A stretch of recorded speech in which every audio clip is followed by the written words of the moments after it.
Since the time COVID-19 has started, everyone is confused about what to do, what not to do, especially about the preventive measures or how do I protect myself from COVID-19.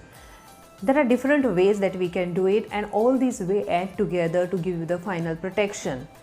The treatment line of COVID-19 is still under trial basis. We know that the perfect treatment is still not out.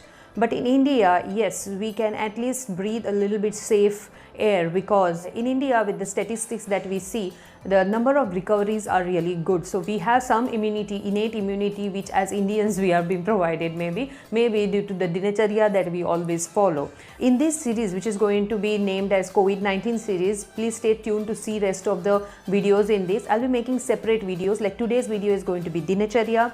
This will be followed by different videos such as the foods that we should take, the habits that we should form, the preventive measures, and the other whatever additional things will come as and when. I will try to add them in this series. Please see that you stay tuned to the channel. So today's lecture is on the dinacharya. Now dinacharya, what is dinacharya? In Ayurveda, it means the habits that we follow on everyday basis or things that we do on everyday basis. Now this contains 4 things.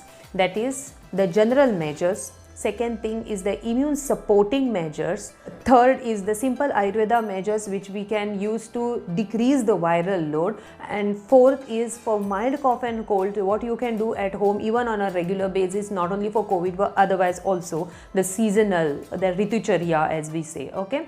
Now I am an allopathy doctor, but see what happens is on a daily basis as an Indian we follow so many Ayurvedic things at home which have become like medicines which have come to us from generations. So according to me, this is not an Ayurveda treatment as such, but this is a dinacharya that everyone should follow. Be it Indian or non-Indian, everyone should follow this. It may be having some effect. If it has, very good. If it doesn't have, we are not harming ourselves. That is for sure. Okay. So let's go stepwise. Number 1 is drink a lot of water. Lot of water on daily basis. Now what is this lot of water mean? For adults, it is minimum 2 liters per day, that is 10 medium glasses of this shape, that is 200 ml. Or for children, it is approximately, you follow their weight. Like if a child is 10 kilos, he should be having at least 5 glasses, that is half his weight, and these 5 glasses include his milk, his fruit juices and the water, so whatever liquid he is having. So similarly, if a child is 14 kilos, around 7 glasses, child who is 15 kilos, around 7.5 or 8 glasses, child who is 20 kilos almost comes to the adult level, around 10 glasses, 8 to 10 glasses. So these glasses are including all things that they have, the water, fluid, fruit juices, everything mixed. The second thing is doing at least 30 minutes of some simple exercise, be it yoga, pranayam or meditation. Now many of you will say our offices have started, we really do not get time. But yes, how do you commute to offices? Those who are commuting by public transport or by a carpooling, they can very well do pranayam or meditation in the car itself, provided you are not the driver of the car. Okay. Those who are in the public transport can also do it. Definitely don't do deep breathing exercises here because you may end up taking up the virus. So just do meditation with normal breathing. For those who are absolutely not finding time, those who can find time at home, please take your time, take your 30 minutes, do your meditation, do your yoga, do your pranayam. This will really help you because these are indirectly directly rather I should say, the chest exercises, the lung exercises. About this I will speak in another lecture in this series. Third thing is include these spices: turmeric, haldi, cumin, jeera, coriander, dhania, garlic, lesun in your daily food. And I don't think so there are any Indians who do not use this, except for certain religions who do not follow the onion and garlic. The rest can follow at least the other 3. They are always there in our food. Coming to second measures, that is how do you support your immunity. So in this the Ayush Mantralaya has said something about the Chyawanprash, though I do not much believe in Chyawanprash because we do not know what type of Chyawanprashes we are getting in the market. But if you believe some Chyawanprash, yes, go ahead and have. I personally do not have any Chyawanprash. What I have is the next 2. That is, one thing is the Kada, the Ayush recommended Kada, which I have been having since ages. Okay, we used to add this to our tea, so the tea itself was becoming Kada, but nowadays we have replaced the tea with the Kada. And the second thing is the golden milk, that is basically the turmeric shot or the turmeric milk, the haldi milk that we see. Now how to make the Kada, I'll be showing you next. To make this herbal tea or kadha, as you say, we require cinnamon, then miri, black pepper, dry ginger, that is soot, the munakka, and I use cardamom. You can use jaggery or honey for the sweetness. See that you cut into fine pieces so that it mixes well in the water. Now keep all this on the gas stove and add 3 glasses of water, or the 3 cups of water. I add 3 cups so that I get the amount for all the people in the house. You can add lemon to this, which gives a nice tangy taste. It is totally optional, but I prefer it as vitamin C source. Now let this water come to a boil. And once it boils, it has to decrease to almost 3/4 to half of its size. Now let's keep it for boiling. I am collecting my tulsi leaves and the lemongrass leaves. Okay, this is lemongrass from my garden, and put them also in that decoction. Now this is totally optional because many of you may not have it. Now let this kadha boil so that it decreases to half its content. See how nicely it is boiling, and it really smells great. Then strain it into the glasses and give it to the kids. Now these munakka which are there, please don't waste them. Have it. They also taste nice. You can also soak them overnight and use. Now here I am using the lemon. You can squeeze the lemon and let this be tasted by the babies or the kids. Okay. Now this actually tastes almost like kahwa from Kashmir, because when I had gone to Kashmir, the same taste almost. Yes, theirs was much better, but this tastes almost like kahwa. You can really have it 1 or 2 times a day. It's a nice decoction, Indian Ayurveda decoction.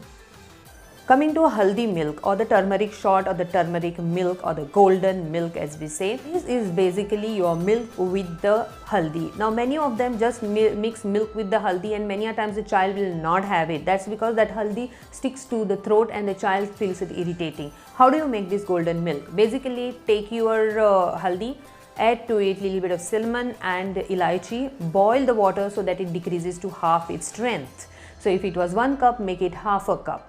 Now this you are going to cool down and add this to the milk, and then boil the milk till that water content evaporates. Now you can do this if you have time, and I think you can find this time early morning when you are doing. You can keep this decoction at the side on the side stove, and it will automatically give you the golden milk. When you're using, please strain this milk so that other bits and spices come out and nothing sticks to the child's throat or to your throat. You can add either honey or jaggery to give the sweetness. Third thing is the viral load decreasing procedures. One is wear your mask when you are going out, and if possible wear your glasses as much as possible so that it decreases the load coming to you, because I find myself when I go to some supermarkets, people are still not following the 1 meter and 2 meter distance.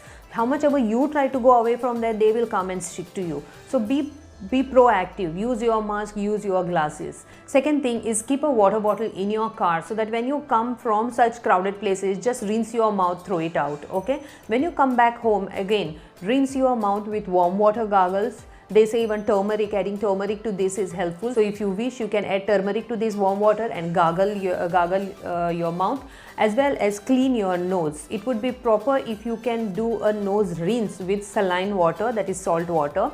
If you know neti, that's the best thing. Neti is the neti pots, which is something like this, and you have to use the neti method if you know that. If you don't know, try to learn it online. There will be so many videos. The neti method is looks something like this. So you put water from one side and it comes out from the other side of the nose, and then you put from the other side and it comes from this side of the nose. So it's basically clearing your nasal passage. So in the process, it is allowing that virus to go out of your body before it enters your body. Ayush also says apply coconut oil or sesame oil or ghee in the inside of the nostril. I don't know how good it is, and I don't know how many people will like it, but if you believe in it, please do it. Oil pulling therapy, this is something which I personally do. Early morning, take around 1 teaspoon of coconut oil or sesame oil and just swish in your mouth that way. Okay, to start with, do it for 1 or 2 minutes, because believe me, it's very difficult to do it even for 5 minutes. Even now when I do it for 5 minutes, I find it very tiresome at the end of 5 minutes. Okay, but you can do it at least for 1 or 2 minutes to start with, and then slowly go on increasing. This is early morning as soon as you get up. So they say you do it before brushing. So I do it before brushing. I just rinse my mouth and then I do it. I don't know whether that is the perfect method, but then I feel it very odd to do it without even rinsing your mouth. So I do it after rinsing my mouth, then I do the oil pulling, and then I do my brushing. Oil pulling can be done 2 times a day, morning and evening. The Kada also can be had 2 times a day. Fourth thing is, what if you start getting mild cough and cold? In that case, first and foremost, drink lot of warm water, as we said. Second thing is, try these home remedies. So first thing is steam inhalation. Steam inhalation with pudina leaves or caraway, that is ajwain seeds, have a steam inhalation. It soothes the throat. Second thing is, use little bit of saunt, that is dry ginger, with either honey or with jaggery. I personally love it with jaggery. So what my mother used to do earlier is, she used to nicely pound this jaggery with this masala, and then we would have it. So we make it into small tablets of jaggery and saunt, and children have it at least 4 times in a day. Similar way, you can even give cloves which are mixed with jaggery, and ginger, the regular ginger also mixed with jaggery. A third thing which adults can do is garlic, which is kept in honey for at least 5 to 6 days. So put your garlic cloves in honey and keep it in the fridge for at least 5 to 6 days or a week, and then later on you can have 1 clove with 1 teaspoon of this honey every day, at least once a day early in the morning. Children usually don't tend to take this, but if they like it, please, you can continue doing it. All these measures are generally for the dry cough, so that it comes in control. But then if it is going above your control, you feel, no, I'm not feeling well, please see that you meet your doctor. Also see to it that these all measures that I have told are all preventive measures and the immunity supporting measures. They are in no way COVID-19 treatment. So stay safe, stay home, and follow all these dinacharya so that you stay healthy.